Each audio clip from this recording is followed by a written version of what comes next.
As lágrimas escorriam silenciosamente pelo meu rosto enquanto eu permanecia imóvel atrás da porta entreaberta do nosso escritório em Lisboa. Miguel, o homem com quem planeava casar-me dentro de 2 dias, confessava ao seu melhor amigo João que o nosso relacionamento era apenas uma fachada conveniente para acalmar a família dele e impulsionar a sua carreira no escritório de advocacia. O sol poente pintava o rio Tejo de tons alaranjados pela janela grande do apartamento, mas para mim o mundo tinha acabado de ficar cinzento. Eu, Alexandre, arquiteto de 32 anos nascido e criado em Lisboa, tinha conhecido Miguel há 5 anos numa festa do orgulho no Príncipe Real.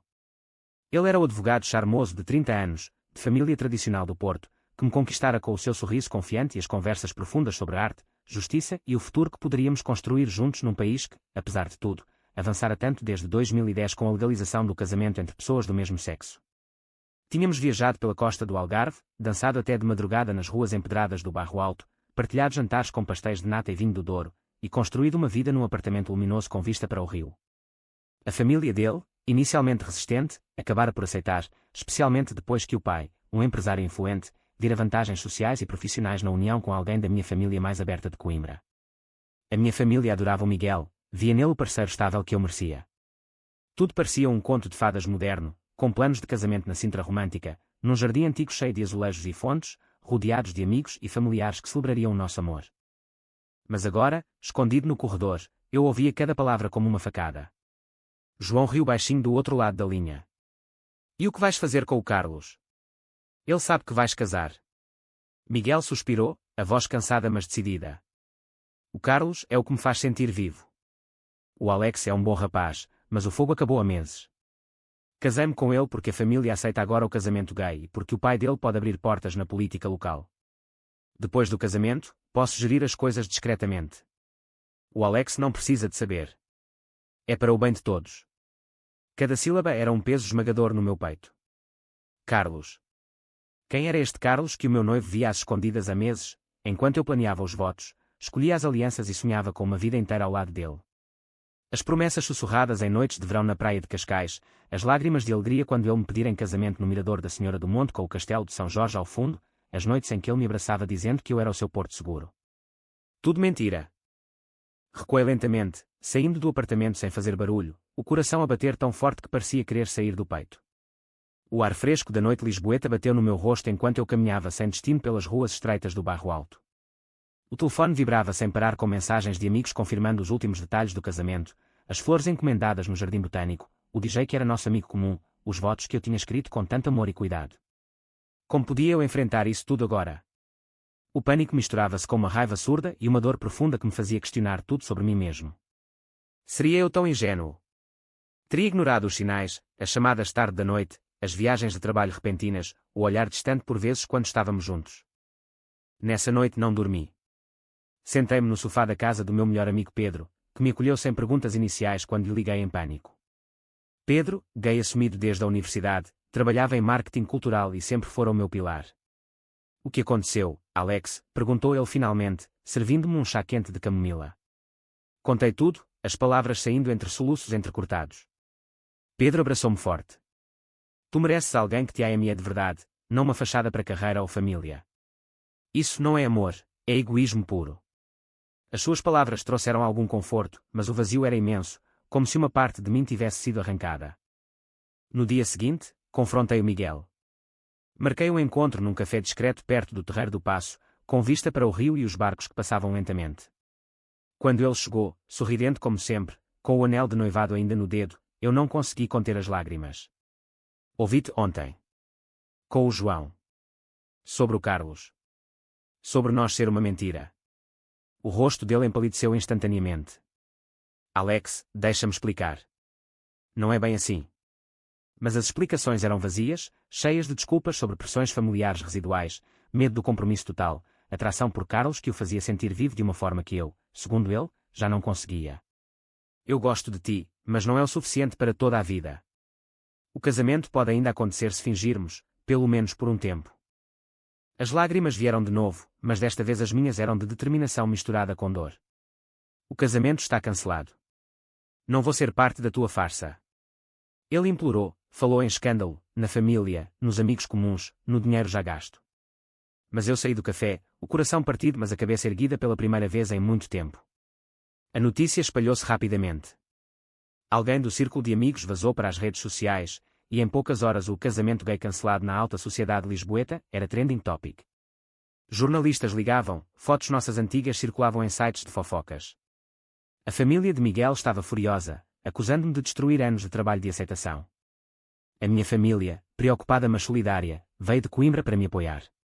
Eu, no meio do caos, comecei a questionar não só o nosso relacionamento, mas a minha própria identidade e o que realmente queria da vida. Teria-me perdido tanto no amor por ele que esqueci quem era. Em Portugal, onde a aceitação era grande nas cidades como Lisboa, mas ainda havia sussurros nas famílias mais tradicionais do interior, eu sentia-me exposto como nunca, no perante o mundo. Caminhei horas pelas ruas de Alfama, ouvindo o fado distante de uma tasca, pensando em como o nosso amor, que parecia tão sólido como os azulejos das fachadas, se desfizera num instante. Os amigos ligavam, alguns solidários, outros curiosos ou até cépticos. Pedro insistia para eu ficar com ele uns dias. Não voltes para aquele apartamento agora. Deixa o tempo passar. Mas o tempo parecia parado, cada segundo uma repetição da voz de Miguel ao telefone. Nessa noite, sozinho no quarto de hóspedes, chorei até não poder mais, questionando se algum dia conseguiria confiar novamente, se o amor entre dois homens podia mesmo sobreviver às pressões da sociedade, da família, das ambições pessoais. O escândalo estava apenas a começar, e eu sentia que a minha vida, outrora um conto de fadas, se transformara num pesadelo público do qual não havia escapatória fácil. Os dias seguintes foram um turbilhão de emoções contraditórias. Acordei na casa de Pedro com a cabeça pesada e o peito apertado, como se uma mão invisível me esmagasse. O telefone não parava de tocar, jornalistas de tabloides lisboetas queriam declarações, amigos comuns enviavam mensagens mistas de apoio e curiosidade, e a mãe de Miguel deixou uma mensagem de voz furiosa acusando-me de egoísmo por cancelar tudo no último momento. Tu não sabes o que fizemos para aceitar este casamento na família, dizia ela com a voz trêmula. Eu ouvia e sentia uma mistura de culpa e raiva. Culpa porque, apesar de tudo, ainda amava o homem que me traíra. Raiva porque ele me usara como degrau para a sua carreira e para a aprovação social que tanto desejava. Pedro preparou o pequeno almoço, torradas com queijo fresco e um café forte, e sentou-se comigo na varanda com vista para o Tejo. Alex, tu precisas de tempo para processar. Não tomes decisões precipitadas. O que sentes agora é normal, choque, negação, dor. Eu assentia, mas por dentro questionava a minha própria identidade. Teria eu sido apenas o bom rapaz, estável que Miguel precisava para a imagem perfeita de casal gay bem-sucedido? Em Lisboa, onde o bairro do Príncipe Real era um oásis de liberdade, eu sempre me sentira seguro na minha orientação, mas agora tudo parecia frágil. Liguei aos meus pais em Coimbra.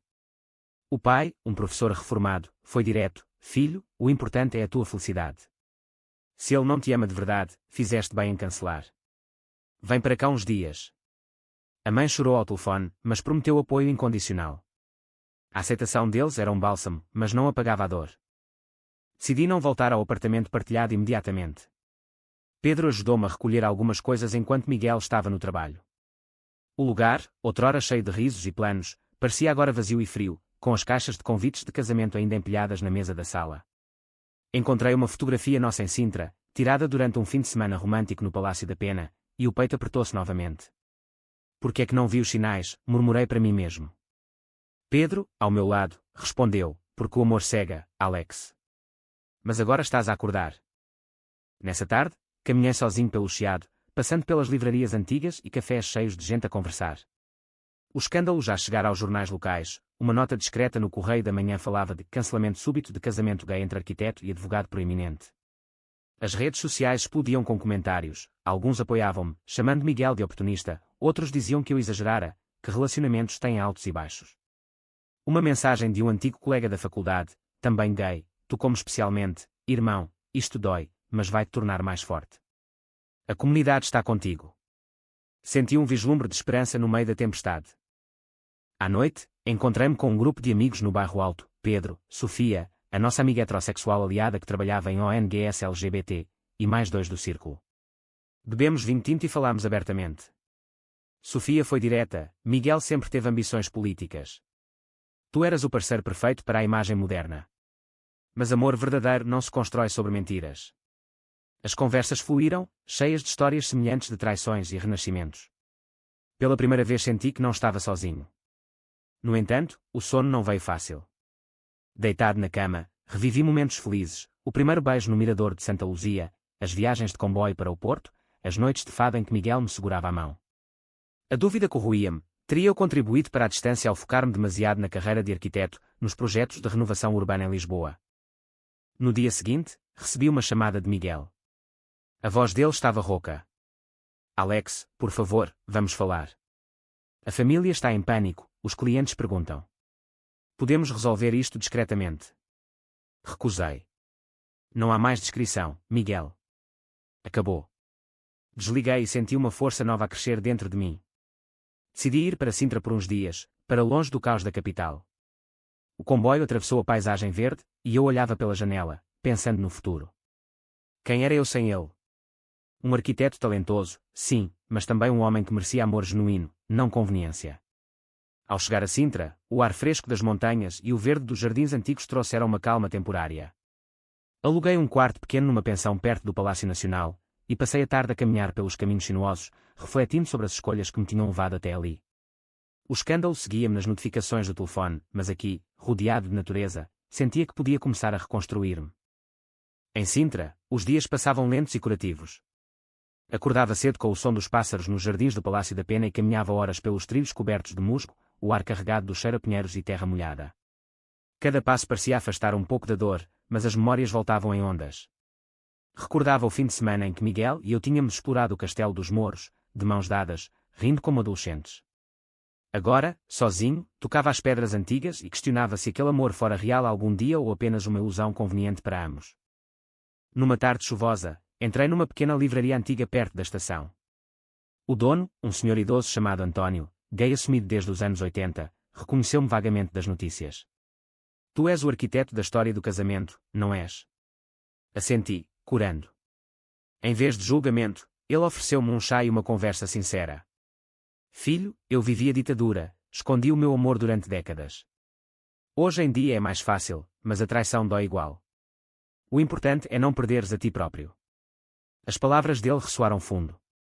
António contou-me histórias da comunidade LGBT em Portugal antes da Revolução, das lutas, das vitórias discretas. Pela primeira vez senti-me parte de algo maior do que o meu drama pessoal. Regressei ao quarto e comecei a escrever num caderno, listas de coisas que queria para o futuro, projetos arquitetónicos que refletissem sustentabilidade em Lisboa, viagens sozinho, talvez voluntariado em causas LGBT. A identidade que eu construíra em torno de Miguel começava a desfazer-se, revelando um Alexandre mais autêntico, menos dependente da aprovação alheia. Liguei a Pedro. Estou melhor aqui. A reflexão ajuda.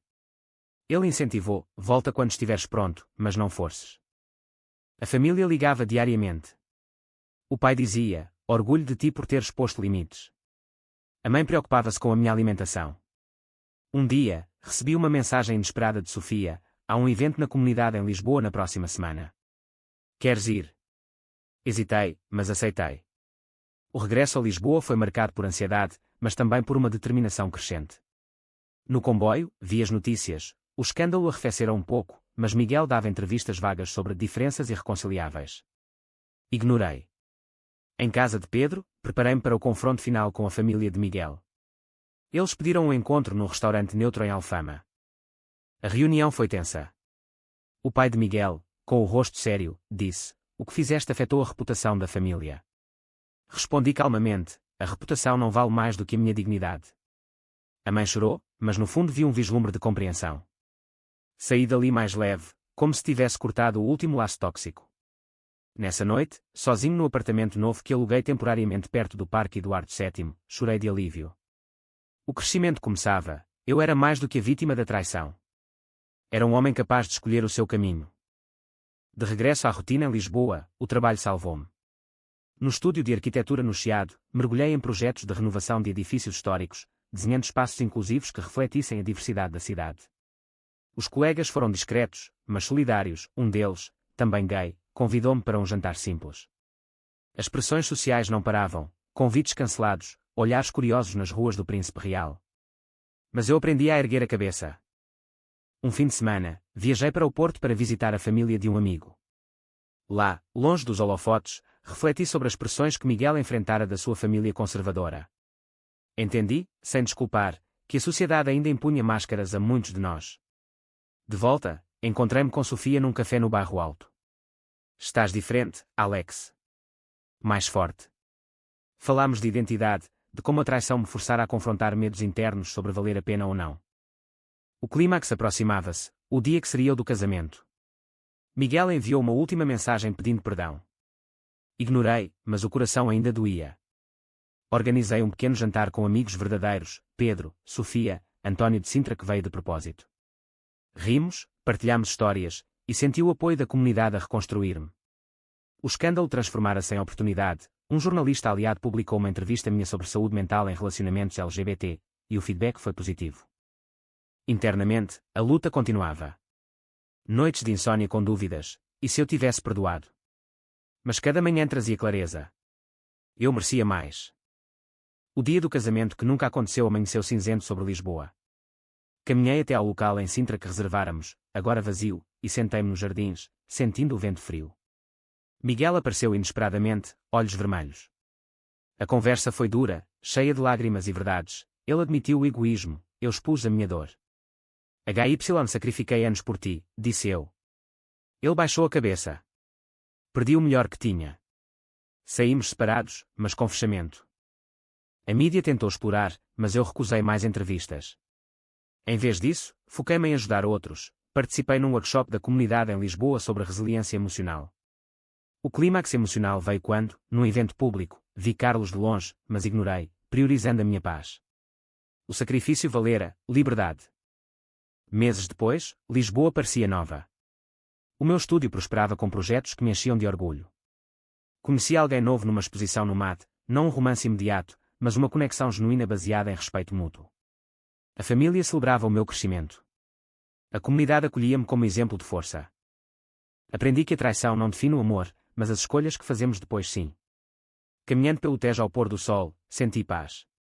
O conto de fadas terminara, mas uma história real, autêntica, começava. Você acha que a traição pode ser perdoada se o amor for verdadeiro? Verdadeiro ou falso?